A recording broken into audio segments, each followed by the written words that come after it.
अजीज़ तुलबा, आज हम 8 का पहाड़ा पढ़ेंगे। 8 का टेबल पढ़ेंगे।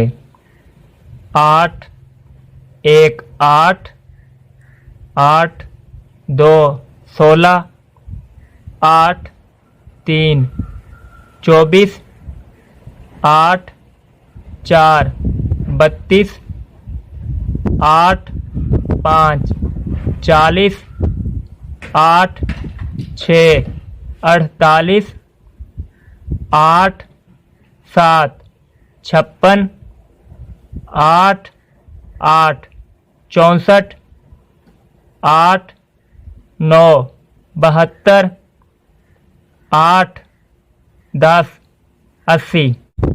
8 1 से ज़रब हो रहा है यानी मल्टीप्लाई हो रहा है, जवाब 8 आ रहा है। 8 2 से मल्टीप्लाई हो रहा है, ज़रब हो रहा है, 16 आ रहा है। 8 3 से ज़रब या मल्टीप्लाई हो रहा है तो 24 आ रहा है। 8 4 से मल्टीप्लाई हो रहा है तो 32 आ रहा है। 8 5 से मल्टीप्लाई हो रहा है या ज़रब हो रहा है तो 40 आ रहा है।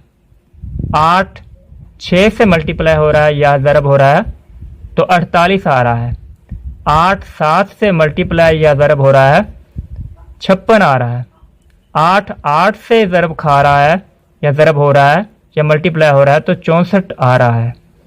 8 9 से ज़रब खा रहा है यानी मल्टीप्लाई हो रहा है तो 72 आ रहा है।